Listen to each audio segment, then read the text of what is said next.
agenda tonight is the presentation of our graduate awards. Students and staff that are here. Yes, there are. As your name's called, we would invite you to please come up on the stage and receive your award.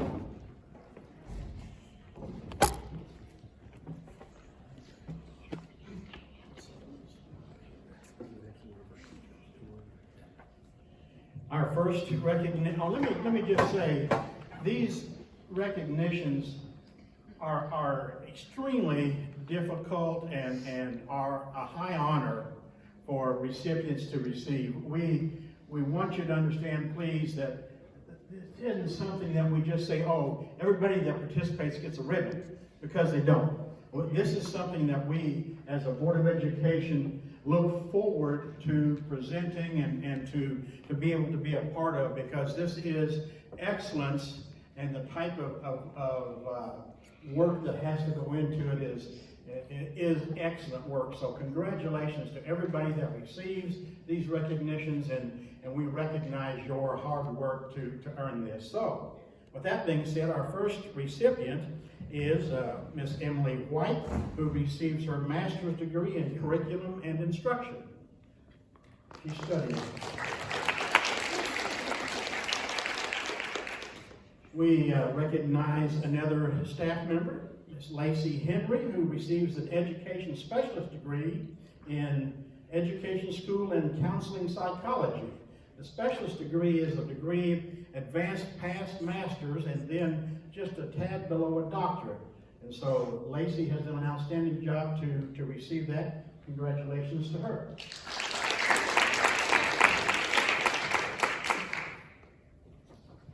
Justice Brewer, I know Justice is not here this evening, but Justice receives Academic All-State as a state placer with a 3.5 cumulative GPA, and All-State Wrestler, second place in state wrestling.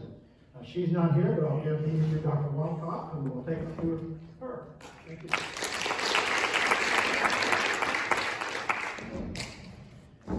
Student receiving a State Music Festival Gold rating, Emily Edwards.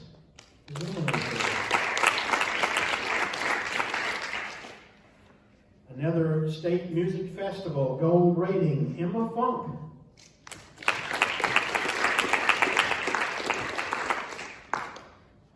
Grant Garden receives FBLA State Champion, first place at Help Desk. Is Grant here? Congratulations to him. That's outstanding work. And then Brecken Gates receives 2 recognitions this evening. One is for All-State Placer, 3.5 cumulative GPA for the 3rd time. And then Brecken receives All-State Wrestling, 4th place. So congratulations to Brecken. Aaron Gino, an ACT composite score of 30. Outstanding. Good job.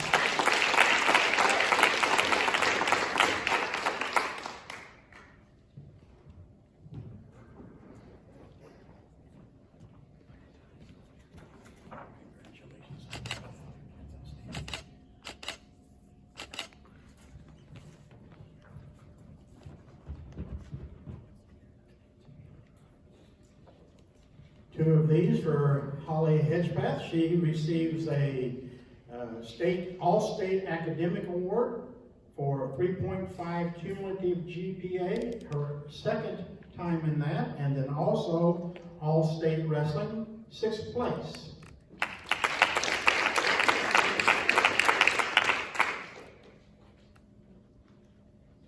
Gracelyn Jorgensen for FCCLA Star Event at State Leadership Conference, promote and publicize FCCLA Gold rating.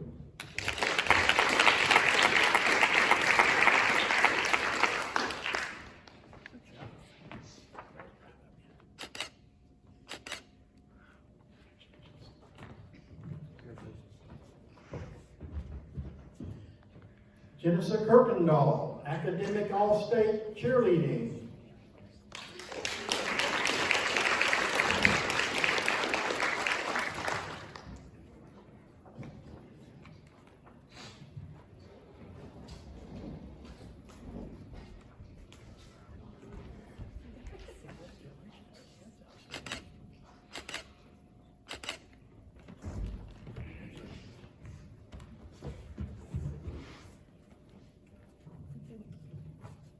Sydney Lockridge for contributing to a vision of excellence in the Cameron Department School District FCCLA Star Event at State Leadership Conference, Chapter Service Project Display Gold.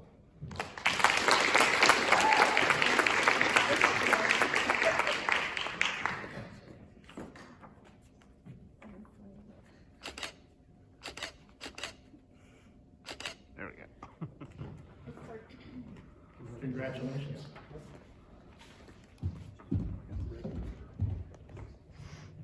Next recognition goes to Reagan Loader, State Music Festival, Gold Rating.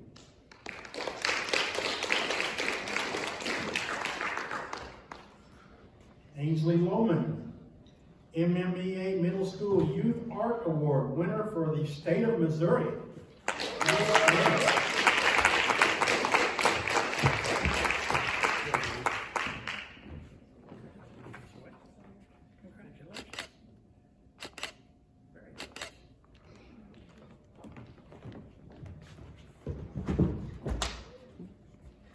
Gabrielle McQueen, FCCLA Star Event at State Leadership Conference, Focus on Children, Silver Award.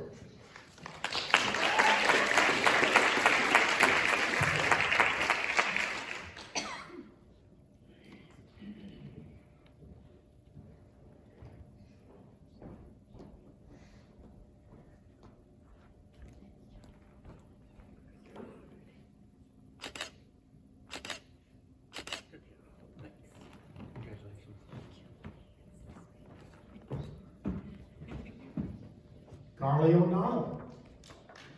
Carly is being recognized for FCCLA Star Event at State Leadership Conference, Event Management Gold Rating.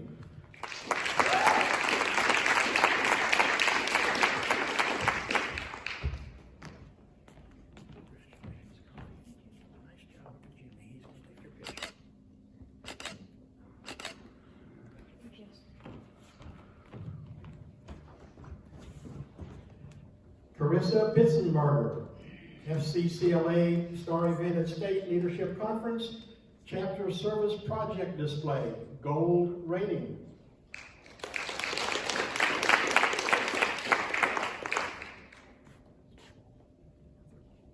Arthur Plowman, State Music Festival, Gold Rating.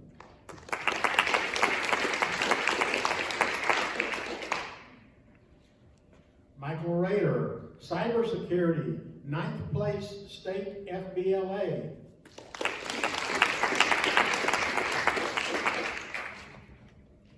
We have 2 recognitions for Tanner Riley. First, Academic All-State, 3.5 cumulative GPA, and All-State Wrestling, 2nd place. Congratulations, Tanner. Braden White, being recognized for Introduction to Information Technology, 3rd place State FBLA.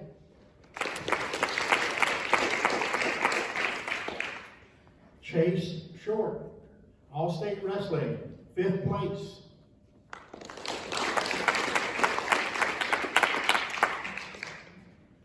Riker Smith, All-State Wrestling, 3rd place.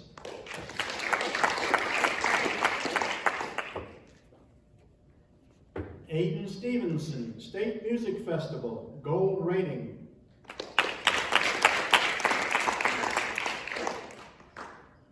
Two recognitions for Caleb Hirsch. Recognition for Academic All-State, 3.5 cumulative GPA for the 3rd time, and for Caleb All-State Wrestling, 2nd place. Haley Williams, FCCLA Star Event at State Leadership Conference, Promote and Publicize FCCLA, Gold Rating.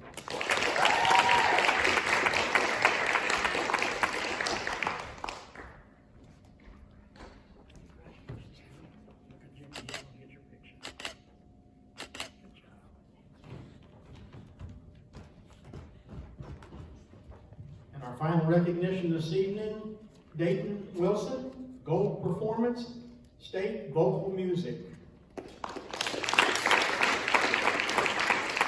Congratulations to everyone that was recognized this evening, and keep up the good work. Thank you.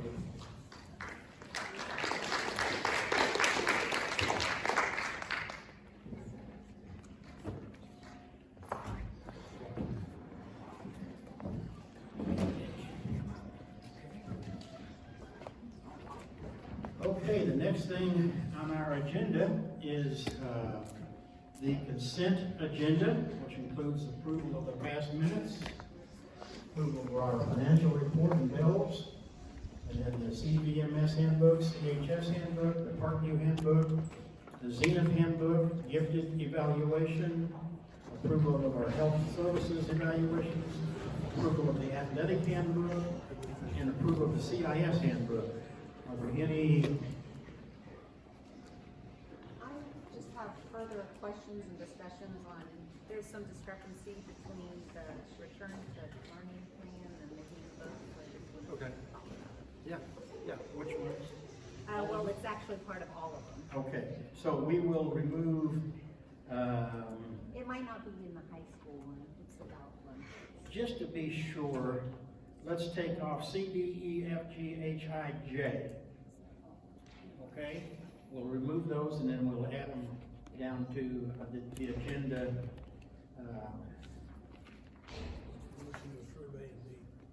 Motions made to approve A and B of the consent agenda. Seconded by Pam. Discussion? All in favor say aye. Aye. Opposed, no. The ayes have it. Motion carries. Okay, our non-action reports. Dr. Robinson, construction update. Thank you. In your package, you'll find the where we're at financially for the year, which we're still on budget and on track. Building things are moving quite nicely at this point in time. We are finishing up science classrooms, or getting close to finishing up science classrooms. Doing more and more in all the new vocational center, sealing grids in, and heating, electricity, and now we're getting close to starting to think about flooring and what we're doing in all those areas. Still waiting on some metal for the ag shop, and then right now the Performing Arts Center is all, at this point in time, is all walled in, studded in, with all the metal studs, so we're just waiting on a couple, truthfully, some sealants and stuff like that, so we can get our roof pipes and all those different things taken care of, and then we can start kind of sealing off inside as well. So things are moving nicely. See no problems with getting back in classrooms and the high school office before the start of next school year by any means. And we'll just be a little bit into the fall for the performing arts and the new wrestling room. So. Dr. Robinson, Yes. and we are on budget, on track. So Yeah, we're still on budget with our, we knew that we were going to pay a little bit out of our own school money where we were at, but we're still on budget as far as where we're at. We haven't had any major overages on things. We've had some little things here and there, some change orders or something that we wanted to be able to do that wasn't already in the plans, but short of that, we're still on budget and still moving on. We had a pretty good cushion with our architect on where we were at before that, and like I said, we anticipated having to spend some of our own money, but at this point in time, we'd probably spend lease purchase money, which we still have some left from when we did Parkview and CIS and redid all the HVAC and windows and all of those. So we might have to spend any of our money out of our fund for this project. We'll just see, but things are moving on. I had why I asked that, I had a patron ask me that today, and I Yep. assured that patron that we were. Yep, no, we're still on track and things are still moving nicely. Thanks for And we've obviously had some delays on stuff, but I'm not sure anybody who's ordered anything hasn't had delays on something. So, no, we're still moving along nicely. Anybody else? Okay, as we move on then, Dr. Medford, Assistant Superintendent report.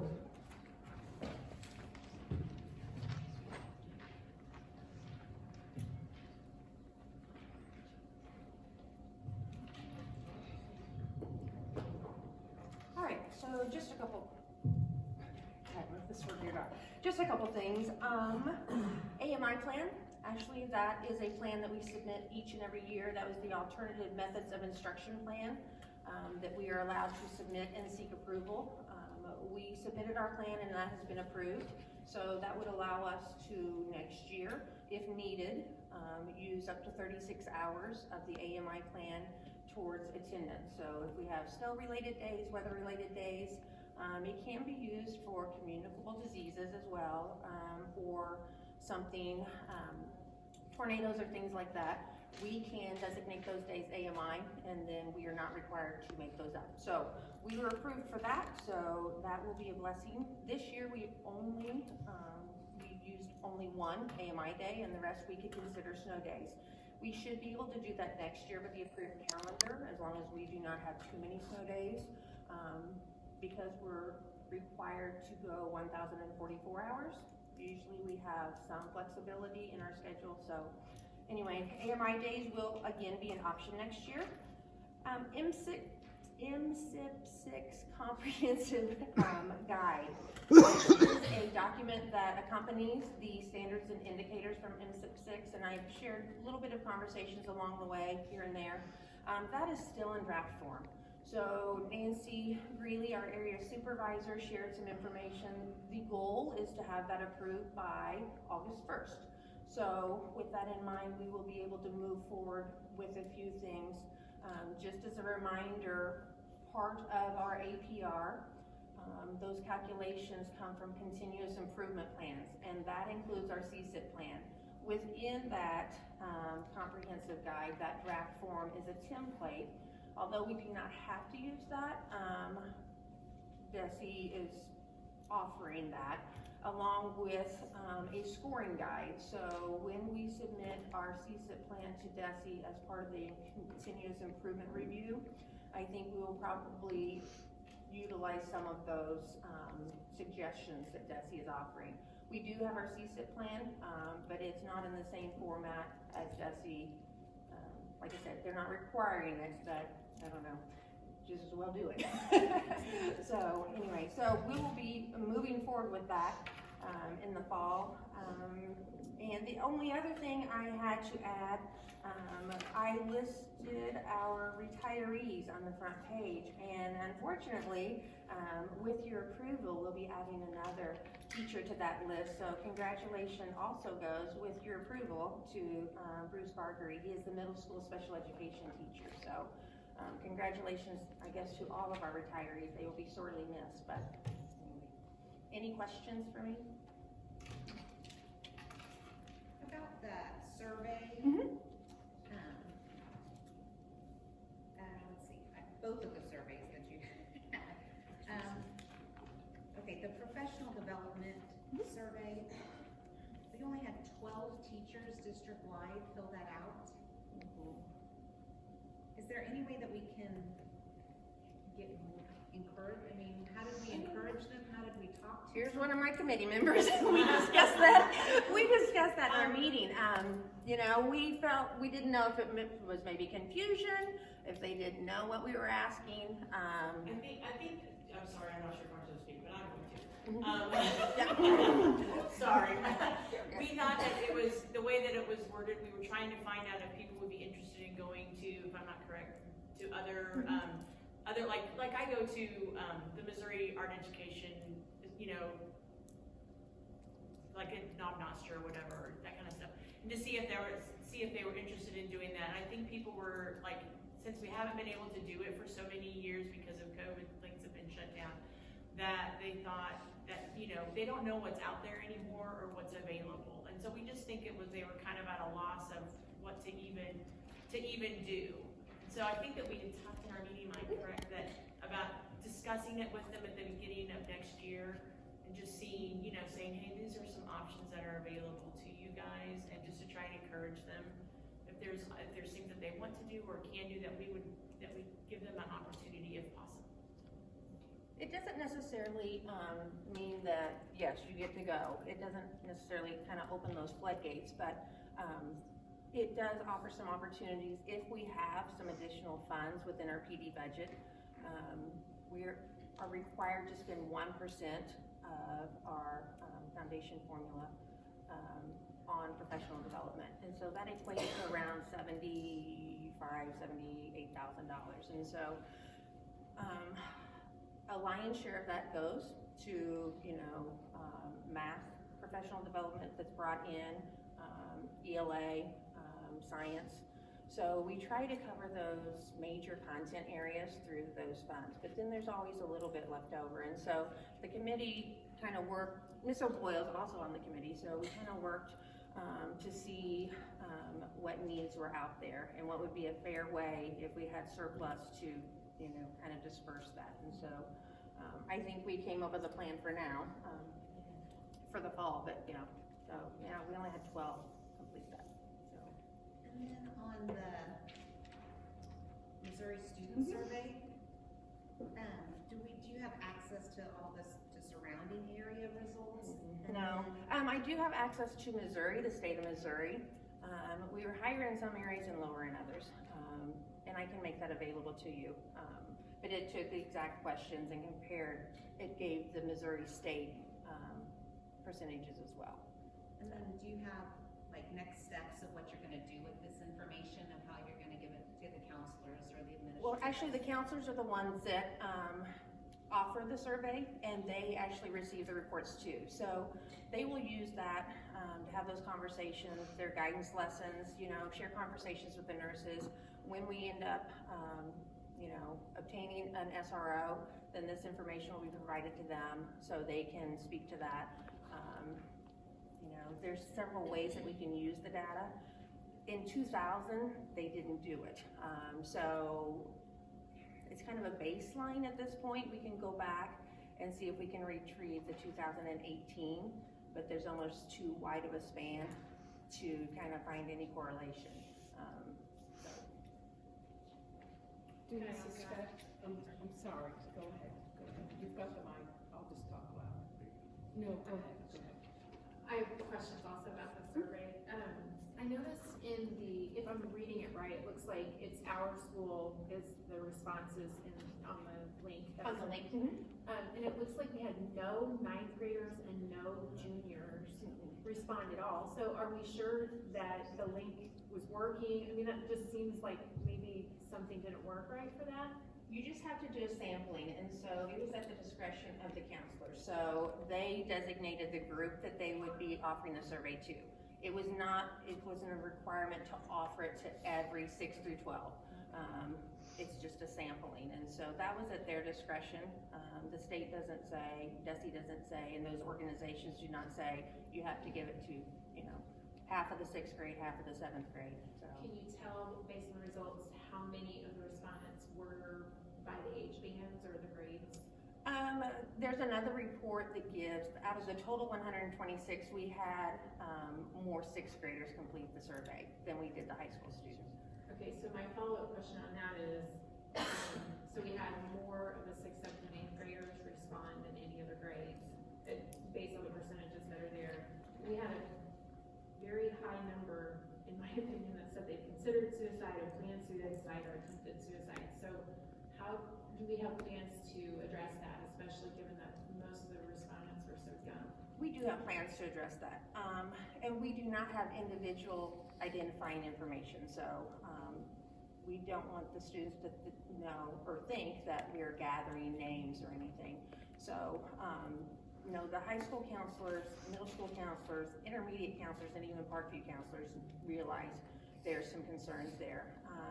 Just sharing information through dojo assemblies and things like that, anti-bullying programs, ensuring that the teachers are constantly looking for those signs, sharing the information with students, what signs to look for. Hey, if your friend is sharing this information, where do you report it? What do you do with it?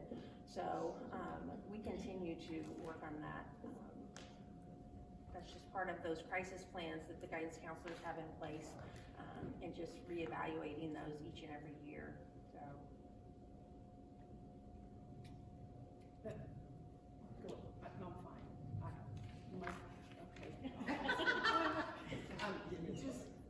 Are these numbers, Dr. Medford, have they gone up in your view since the COVID stuff has? With the mental health, I would say yes. Like I said, I could go back and look at 2018. I don't know the exact questions that were asked in 2018. I do know that they added questions specifically due to the COVID and the pandemic, just as far as mental health and students' mental health and what they were feeling. So I can see if I can get the 2018, those would have been released to Dr. Shanks and the counselors. The counselors would have those. So I could easily identify if there was any data gathered in 18.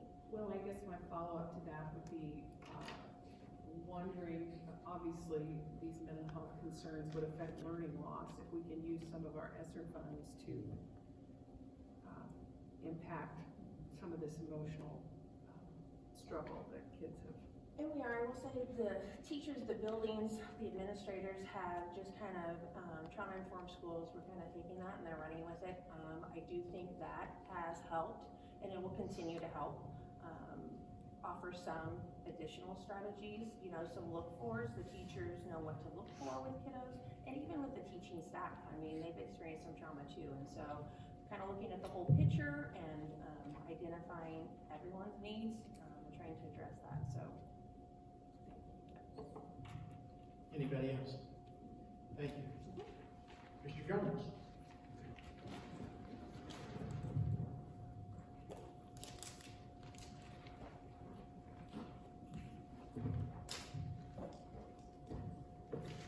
So we have quite a few celebrations, and it kind of happens at the end of the school year. A couple that we had after the board report was due. Well, first off, the girls track team won the MEC conference championship for the third consecutive year last Saturday, and then they won the district track meet this past Saturday. So I think they have 12 out of 14 events that we have girls competing at the state track meet, or at the sectional track meet. So they've done an outstanding job this year. And I think a couple of school records went down at the district track meet as well. So they're competing very well.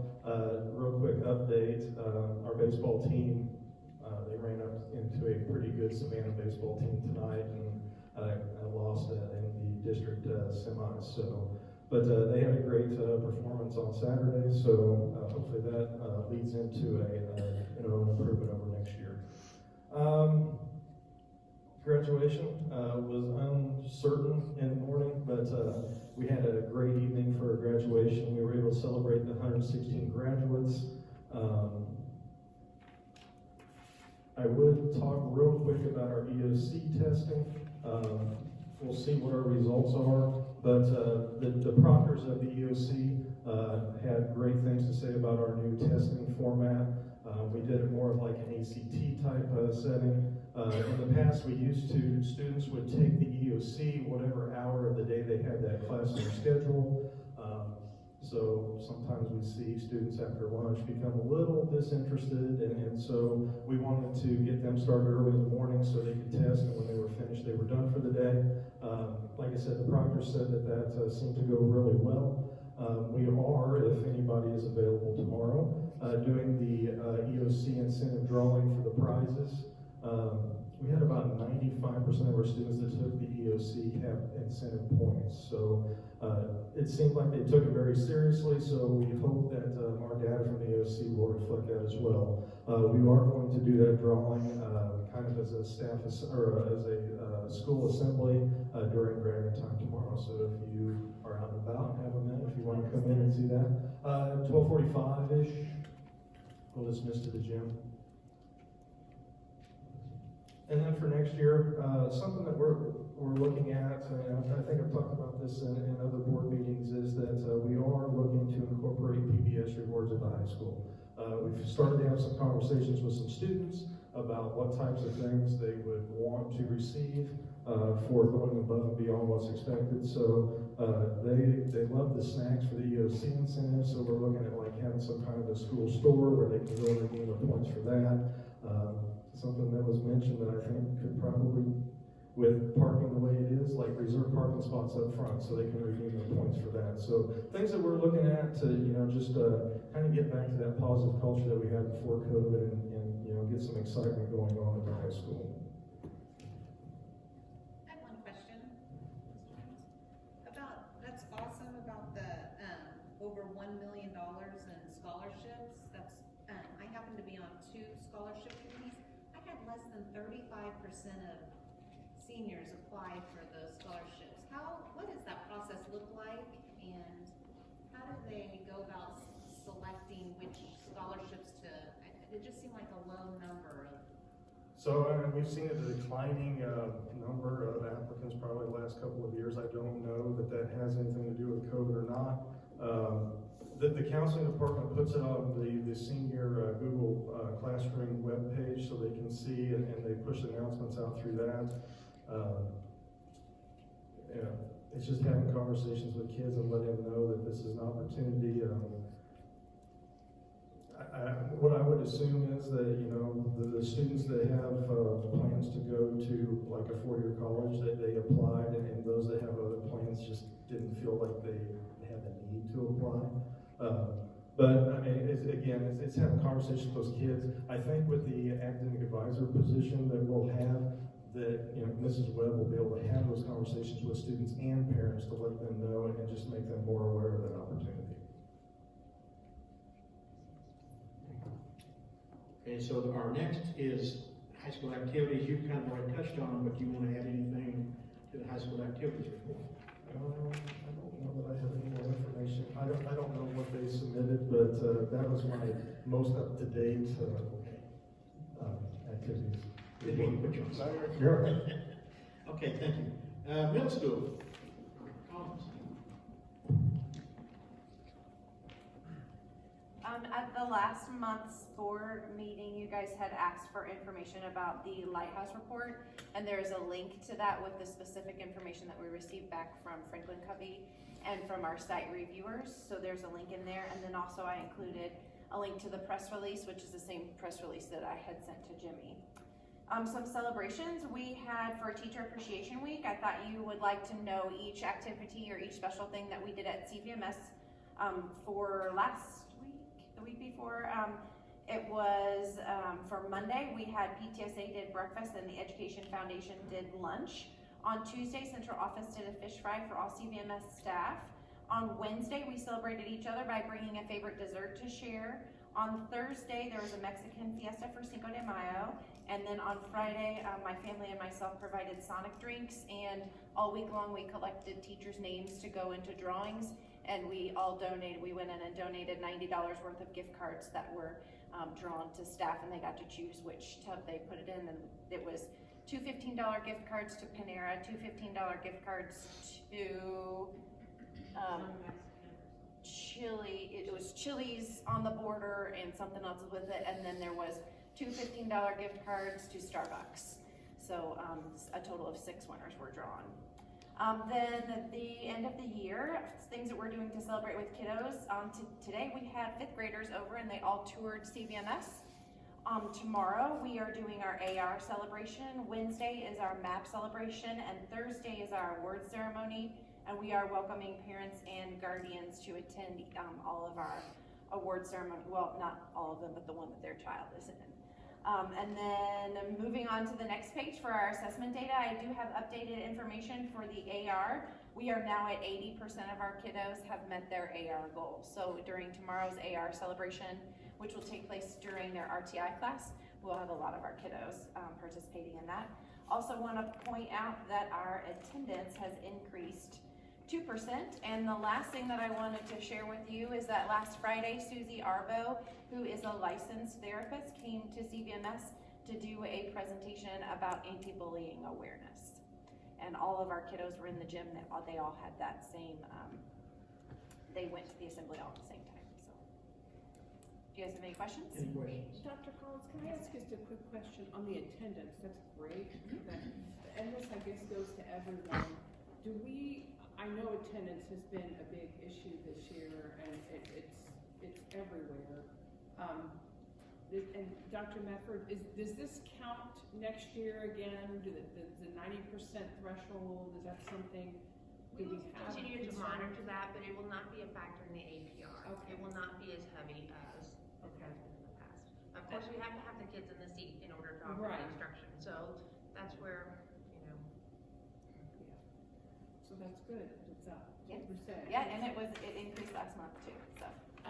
And then one question, I guess, goes to all the building leaders too. I know that we always get bullying reports and then founded bullying reports.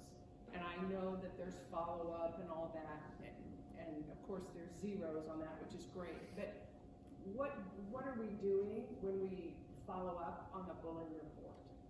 Is it something that we just call them in and get down to it and it turns into something that's really? That's part of what the investigation is. I can only speak for my building, but that's part of what happens with the investigation process is we dive down and dig into it. Right. Some of the following could include peer mediation if that's needed. It could include meetings with the counselor. It could include random check-ins with the assistant principal. It could include, if needed, altered hall passing time. It could include finding a building buddy. Those are things that we would be doing within my building. There's a couple kiddos that I check in with in the mornings, so. Okay. Yeah. So kids are so, bullying is such a big word, and sometimes it gets maybe overused by kids, but it does seem that we always end up, never mind, there wasn't ever any bullying, and I just wanted to drill down a little bit on how we're following up on all those reports. Yeah. There's not any. I would say there's not a set prescription that happens for every single one, but those are some of the most common pieces that we do. Thank you. You're welcome. Anybody else? Thank you. Yep. CIS, Mr. Erdman. Hello. Just a few things here.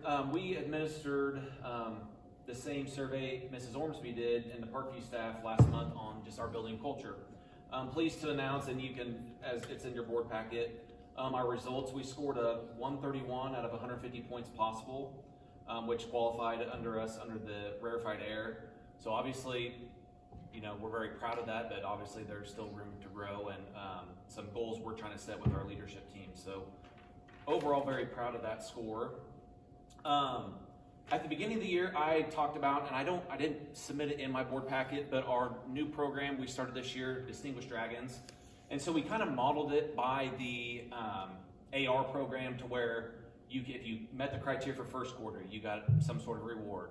Second quarter, some sort of reward. And then we did a semester, and then it followed suit third quarter, fourth quarter, second semester. And then we kind of piggybacked off the Dragon Excellence, and that was if you had no office referrals or bus referrals and no missing assessments. We had on there attendance at the beginning of the year, but we took that off just with still battling COVID and things like that. That is something we're going to throw back on there and set that at 95% attendance because we wanted to make it to where it's a prestigious reward to get. I'm pleased to announce some numbers. We went out to Wallace State Park on Friday. Carrie and I grilled for the kids. The weather turned out great. We kind of pushed back. It was supposed to be from 11 to 1. We went from 12 to 2. Just Mother Nature had other plans for us. But very pleased with the numbers of kids that qualified. So again, they had no office referrals, no bus referrals, and they had all their assessments done, whether that be formative or summative. Third grade had 85 students out of 105. Fourth grade, 75 out of 105. And then fifth grade, 68 out of 114, I believe. So ended up having 228 total kids qualify. So we grilled hot dogs and then fed them a bunch of junk food, and then we took them out on the trails, took them to the playground. So it was a very fun day. It was a good way to end the week and to get ready for the last week of school, and just looking forward to that, improving that next year as well, and throwing that attendance piece back in there. And then the last thing, we had our career day today, and that was an awesome turnout. Kids, my son came home and was talking about one of the computer programmer people that showed up today and then athletic training. I'm like, well, they're complete opposite, but whatever you think. But overall, had conservation. Just a vast variety of people. So it was a good day. All I saw was a gold coin. Yes. Yep. Josh Erickson brought those from Farmers State Bank. That was the highlight. Yeah. I had Dr. Collins brought me I'll have to give Karen Chaney a hard time if you're watching, Karen. She had the squishy baseball, like stress balls, and she had to bring me one of those. I had a student that couldn't handle that on the bus. So just a question about the dojo video. Uh-huh. Where'd you get that clip with the boy that had the 20? That was outstanding. That's all Mrs. Webb. She comes up with the backdrop and the different faces, and we just roll with it. Well, So, that needs to go out everywhere. yeah. Yeah, that was really good. Brett will have to figure with having Mrs. Webb next year, we'll have to utilize that green screen with the high school, so, Okay, anybody else? Thank you. thank you. Elementary? Good evening. Oh my, that's a long way. All right. I wanted to start off tonight talking about our title meeting. We recently, Mr. Erdman and I had our spring Title I meeting via Zoom. For parents and all members of our community were able to join us on that. We shared that link out and made it public, and we did have pretty good turnout. We did stick with Zoom because we feel like that's a way for anybody to be able to log on and participate regardless of whether you're at work, you can take a break, you're at home, you have a lot of small children you don't want to drag out, so trying to make that as convenient as we can.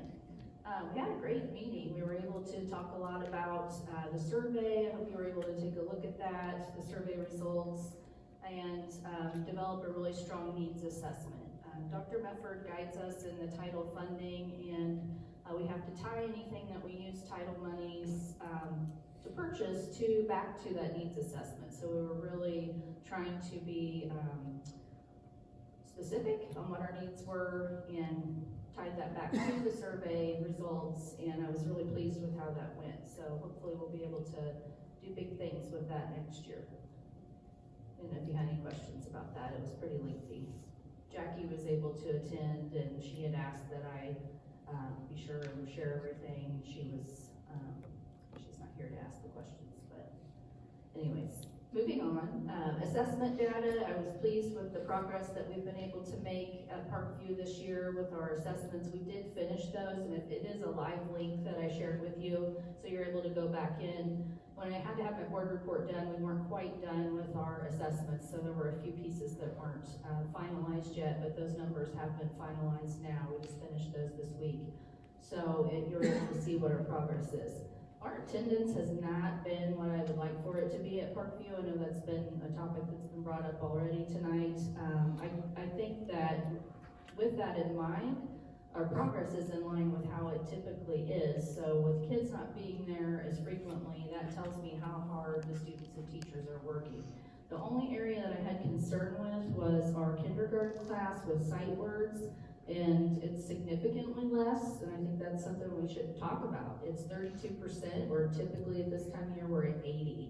Last year we were at 80%, and that is indicative of attendance. If you're not there, those are things that you can't learn. Kids coming in this year did not know their letters, they didn't recognize their letters, they didn't have the foundational skills with letter sounds that we've seen in previous years, and you cannot work on sight words if you don't even recognize the alphabet. So of course you have a tier that you go through with teaching those skills to kids. So I wanted to point that out because it is, grossly obvious to me. And also we do have a plan, of course, to address that. But I don't want to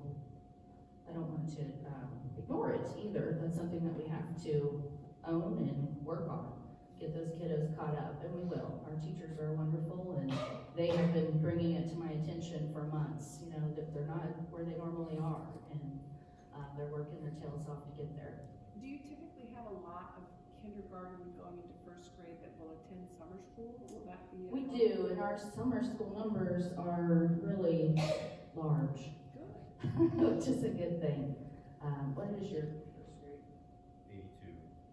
82. So I think he said earlier today he was up to 305. I'm setting about 310 kids today, so it's awesome. That's the largest it's ever been since I've been here that I can recall. So some of that remediation, did the Yeah. summer school address any of that? Yeah, oh yeah. As we were working on the curriculum, when I talked to the teams about it, as they were writing it, there's certain times that we have, we call it more of a free time, but it's more of a, you don't just have to follow this one curriculum. So we talked about what are some areas that we want to improve on. We do this with CIS as well.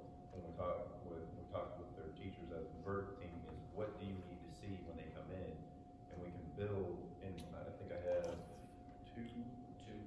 two of his third grade teachers that are currently working summer school, so they get to know them, they're gonna get to learn some of that stuff, but also, like I said, we look at our data and we go, hey, this is an area we need to continue to work on and improve. So those 82 first graders, and we have a lot of those that were, more of our struggling students, and we suggested for some families, please enroll your students so we have more time to work with them. So that's something that we can work on catching them up on too.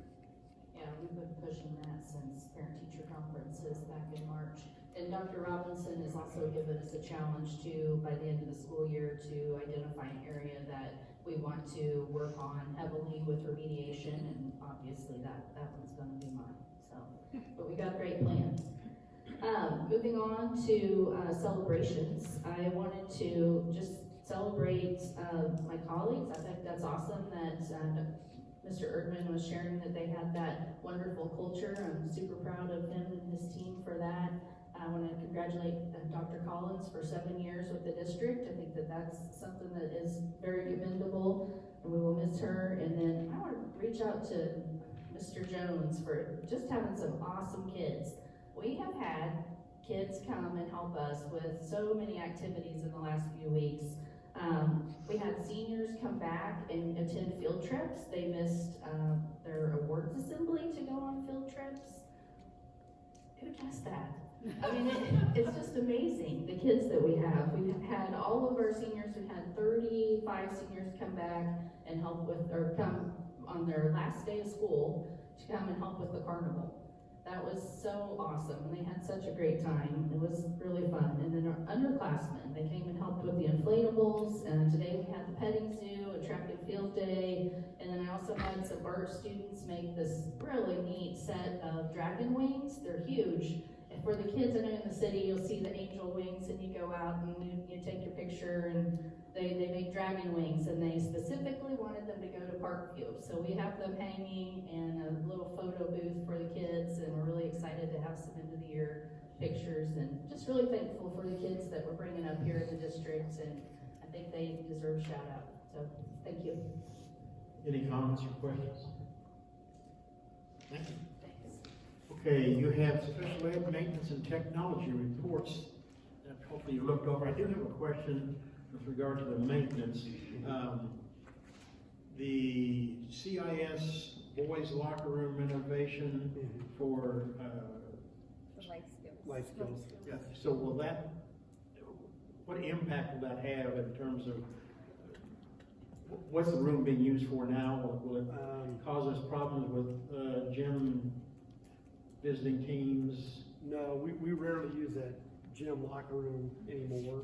And in fact, we've taken all the lockers out of it. We moved those lockers over to middle school years ago. We don't have a lot of contests and stuff over there. It's very rare. Yeah. The eventual use of that room will be, it'll have a stove, refrigerator, washer, dryer. And our whole purpose is to try to teach kids, life skills. And so those kids will have the opportunity to learn how to cook, learn how to clean their own clothes. We're talking about kind of taking out the sling into the shower, actually building a platform. So we're looking at, teaching kids how to make their own bed. That could be a skill that they can only use at their house, but only maybe if they were working at a hotel or in a service industry where they would have to make, beds or whatever. So that's kind of the plan for it. And then in addition, we'll add the, kind of the Dragon Design class. It's got the press and all of that. And so they'll have some room. And then we originally talked about the classroom, but and Mr. Urban was pretty gracious on that as far as letting us use they kind of have a science classroom, the lab. And we had talked originally about using that, but if we were to see increased growth or continue to see growth, that might be a classroom we have to utilize again. So that's why we kind of thought this would be the best option. And that room gets used very little right now. It only had some storage boxes, and our custodian will kind of use the office off of it. But as far as really space, it's pretty good space to use because we're not big enough. Oh, it's plenty big enough, yeah. And we just don't use it enough after school. I mean, our wrestlers practiced there last year, but very few of them probably showered after practice and went home and showered. So we didn't have to worry about using it, well, we hope they showered out, so. Yeah, so it'll be a really nice space, and we'll be able to utilize it for a lot of different things, and with Miss Manzi's class already there, Mr. White's being so close, they can come over and then we can have that whole space for them to be able to use, so it's gonna be a huge plus. I think that's incredible. Love this on there. I did have a question for, Mary though. Those numbers of the increase of the gifted program, I don't know if you saw that last year, 27 students were given IQ tests, and this year we're gonna, test 54. That's twice as many. And there's an increase at Parkview and CIS. We have the resources to, I know Ms. Holmes is going into Zenith, and is that gonna impact, does that change the whole program, or having I don't know that it more changes the students? whole program. We are struggling with the resources because we have to have somebody specific give that test too.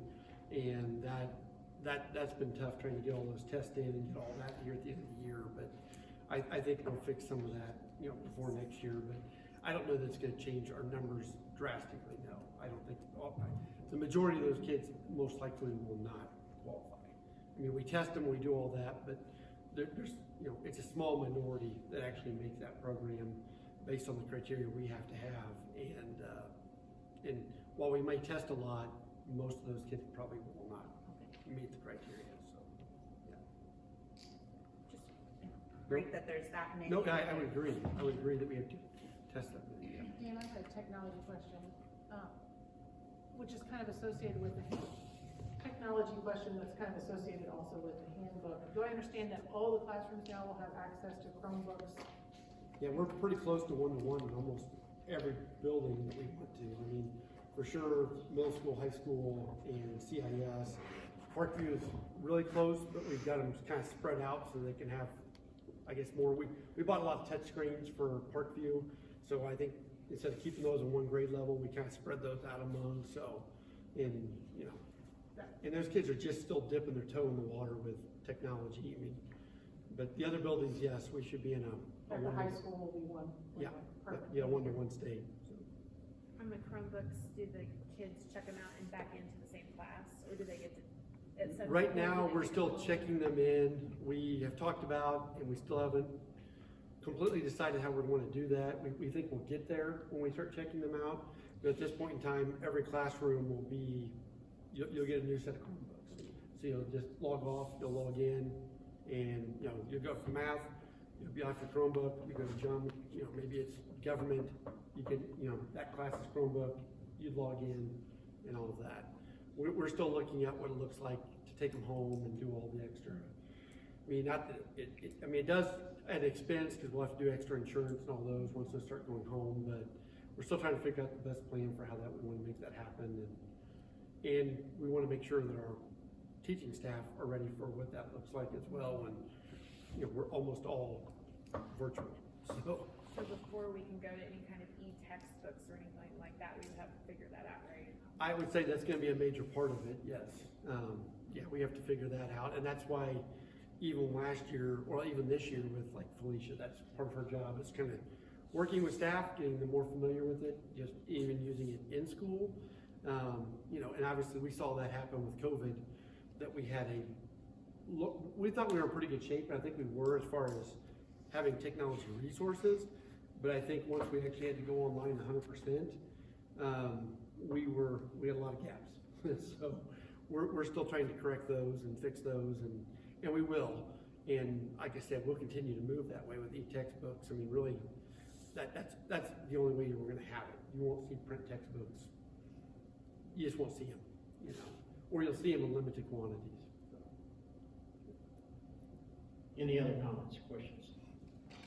Okay, as we move on then, recently I had a parent in the district say, it seems like the board doesn't want to hear from us. And I explained that every month we ask for, we seek, actively request input from our citizens, from our staff, from our students. And so we're at that point in our agenda that we really do want to hear. I know we don't have a lot of guests here this evening, but if you have something you want the board to know, if you have, that's related to our agenda, if you have something that you need to bring forward, this is the time to do it, because we want to be transparent. We do want to be open to all of our public and our employees. And so anybody that has anything at all regarding our agenda this evening, I encourage you to just ask about it. We're happy to put Dr. Robinson on the spot and let him answer your questions. Perfect. I'll just make it up like I normally do. And in that same vein, starting in June, the first Monday in June, the board is going to be having work sessions, and we're going to discuss, in addition to that work session, at the end of those work sessions, we're going to be in each of the buildings. This in June will be in the high school. The following, I think we're going to go every other month. The following meeting, it might be at Parkview or whatever. But we want to, at the end of that time, if there are staff, would open it up to comments. Come and brag about what you're doing in your classroom. Come and tell us how excited you are about some innovation that you have, that you want to bring forward. Principals, convey that message to your staffs that it's another opportunity to be heard if you have something that you want us to know. Because we won't have an agenda, so you won't have to have your questions related strictly to agenda items. But we're going to explore that and try to open that up a little bit and open communication more from our staff too. So just a little heads up on that. Okay, if there are no communications, we'll move to the next item on our agenda, which is approval of resignations and retirements. You have a list before you. So moved. Moved by Dr. Wyckoff, second. Second by Pam. Ann, I'm sorry. It's hard to see. Moved and seconded to approve the resignations and retirements, and with the addition of the one that we were given this evening. Is that? Yes. Okay. Addition. Okay. Any discussion? All in favor of the motion, say aye. Aye. And opposed, no. The ayes have it, the motion carries. Personnel to hire, you have a list of individuals that are recommended for employment, including classroom teachers and support staff. Move to hire. Moved by Ann, seconded Second. by Andy. Sorry, Pam. No, that's okay. It was like Stacy.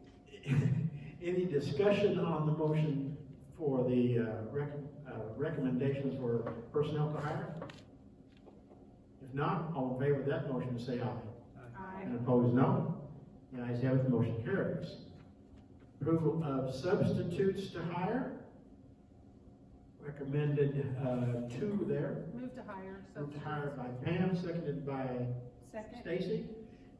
And any discussion? All in favor of that motion, say aye. Aye. And opposed, say no. The ayes have it, the motion carries. Okay, and now we have our handbooks. We pulled our handbooks out of the consent agenda. I would just say, from my perspective in looking at all of those, the cell phone policies, there are some variances in the middle school and high school. Maybe get together and that transition, so maybe I get to have it some of the time in the middle school, but I don't ever get to in the high school. I don't know if that's going to cause a squeak, but maybe my suggestion is we get together and have something that's consistent, or as consistent as reasonable. And then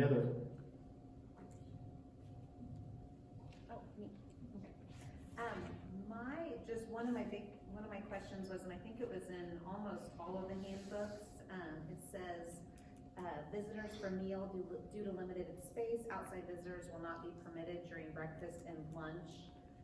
However, on our return to learning plan that we voted last month, it says meal visitors are limited. Parents wanting to eat lunch with student must make arrangements with building principals. know if we want to Clarify those. clarify. Okay.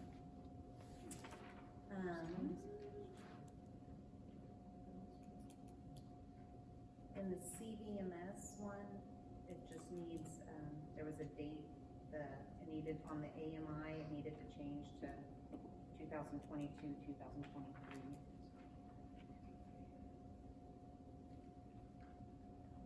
Are we still gonna receive free breakfast and lunches? No, that will not be offered next year. No.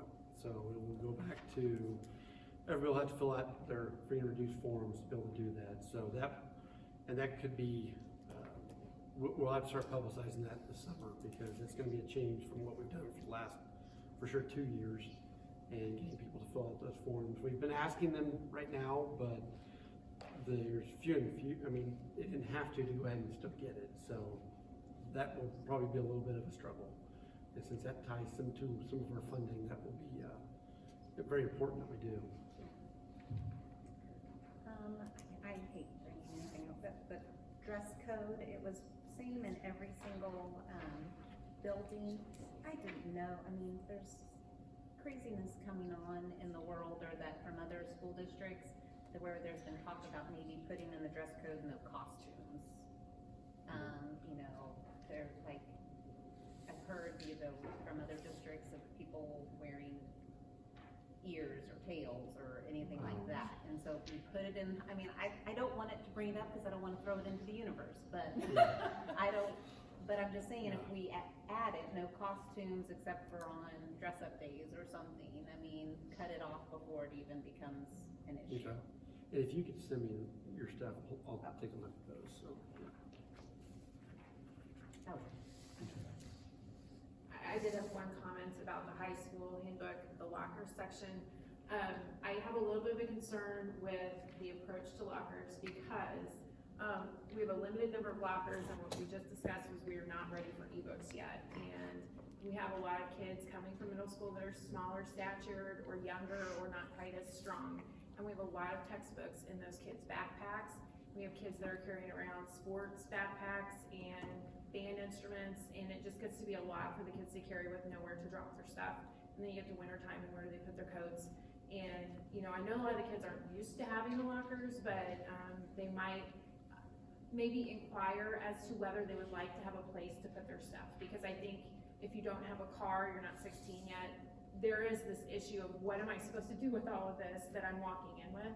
And so I think, you know, I'm not just saying you have to have lockers, but we need to make accommodations for the kids because they do have things that they have to take care of and secure and all that kind of stuff. So just a comment on, you know, providing a safe, secure space to be able to stow your stuff and maybe save your back for, you know, when you're smaller and you have 100 pounds of books on your back all day long. So, and I've heard some parents comment about that too. So just thought I'd raise that. Mr. Jones, I know that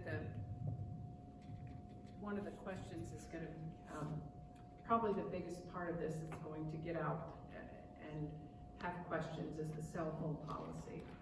I want to say that I congratulate you on the cell phone policy. I think it's a hard move to make. I think if all of us had to give up our cell phone for the day, we'd all struggle with it, but I think I mean, I'm not in the school anymore, but I think it's necessary. I support this move completely. I know that you all have given thought to how that happens. Will there be some information shared with parents about how, okay, I see you're nodding, so that's great, because I think. Also, Okay, good. like some of the things that we have done in the past that have kind of gone away because of COVID, we'll send announcements out to that to let them know that that's going to be reinstated next year, along with the no cell phone policy. It's just, they've become too disruptive to the learning environment. We think it probably has a negative impact on school culture because of some of the things that are happening on social media. The idea was before that, you know, we would try and teach students how to use them, you know, with teacher autonomy, if they were going to need them in class or not.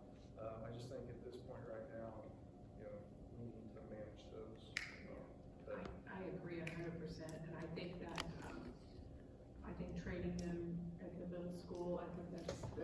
idea just to say, here, you're going into a no cell phone zone and educating the parents, because if a kid goes home and complains about it, and then their parents pick that up and say, well, that's right, then we're fighting twice the population. So the parent support, I think, is huge. And here's one parent where you have their support for sure. That was one of the reasons I asked about the technology, because that's one of the things that I used to hear is, oh, we use the technology of our cell phone, and so we need our cell phone. Well, we've resolved that now. Kids have access to technology, we've provided that. And so I thank the school district for being forward on that and taking care of that. And yeah, I agree with, they can tuck that away and stay focused. So I also appreciate you taking a step forward in that direction, and then we'll communicate that out to the community that we're ready to get the kids in learning and not distraction. So, thank you. The question I had is in the activities handbook, and so I assume that would maybe relate to all buildings. I'm not sure about Parkview, but any student that is suspended from school for fighting will also incur a suspension of 10% of all contests for the current or next sports season. So, football, say we got 10 games. We're in game 6, it's coming up Friday, I get in a fight. Am I kicked out for half a game because I've already played half the season? Or am I kicked out for one game out of the next 5? How's that spelled out? And then basketball, maybe we have 25 games in our season, and so we don't really know at the start of the season how many games we'll have, because tournaments. If we win, we go on, and so I'm wondering. I think it's needed, but I think it needs some clarity, if that makes sense. Yep. So if I'm kicked out for fighting in my football, then I'm going out for wrestling. Does it carry over to the wrestling and I can get my 10% out of the way this year? Or do I have to wait next year when I'm a senior and have to miss a half a game? I can clarify that. We'll get it clarified. Yeah, I think it's needed, but clarity. Okay, anybody else? Questions on any of those handbooks that we have pulled out? I wanted to say one other thing. I do see that since my first time on here, we've really made the handbook starting to look more similar across the district, and so I appreciate the work. I know that takes a lot of work for you guys to coordinate that, but you're working through those things. There's a few little typo things I'm sure we can get cleaned up, and a few things like that, but I appreciate the work on that, and I think Lori's put a lot of work in getting those more consistent across the district as well. And the lion's share. Okay, any other board member comment? Okay, then I would entertain a motion to approve CVMS, CHS, Parkview, Zenith, Gifted, Health Services, Athletic Handbook, and CIS Handbook. Motion to approve. Moved by Ann, seconded by Second. Doug. Is there any discussion on the handbooks then? That's with the changes. Yes. Yes, with the changes, yes. Any other discussion on the motion to approve? You good? Yep. All in favor of that motion then say aye. Aye. Opposed, no. Ayes have it, motion carries.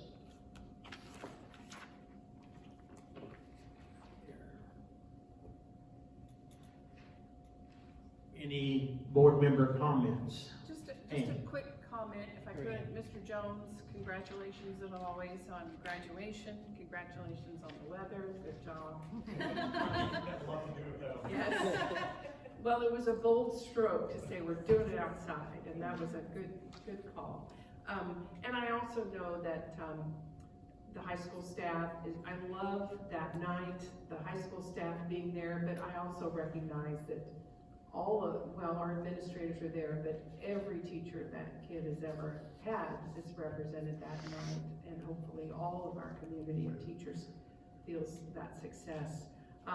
One of the coolest things that I see every year, and Mr. Jones, I don't know if you started this or where it started, but it's probably my favorite new tradition, is when those seniors walk through the schools. And I'm sure that you all see that. Those little kids, that is one of the coolest things we do. I hope it never, ever goes away. I just want to thank everybody for a successful school year. I think we've managed through. I know there were some challenges, and I also want to thank Dr. Collins for your 7 years with our district. I know my son was in 8th grade when you came, and you came when we were moving into that building, and I remember that year fondly. So just thank you for your time, and I wish you well on your next adventure. Any other? Okay, just a reminder that June 6th, Monday, June 6th, we meet at 5:30 at the high school. We'll do a walkthrough of our facilities and the new construction, and then at 6 o'clock, we'll have a working meal, and we'll proceed with our work session then, and helping to, I think, hopefully improve our board and make ourselves better for our students and our staff. So if you're inviting staff to come and talk after that work session, what time do you think that Probably 8 o'clock, but I'll get that worked out with our presenter who's going to be there with us and make sure she'll be done at 8. And then we'll say half an hour if there's any staff that wants input. I want them to come and say, this is what we did this year, and I know the principals, they brag on them every month, but come in, Kay, and tell us, what you do is so exciting, and we see a lot of it in the boardroom, but come in and pat yourself on the back. Open invitation, come show up, I'll get you dirty. It is. Okay, anybody else? The board recessed from a closed session, and we'll take a brief break, and then we will reconvene in closed session. So our open meeting is adjourned.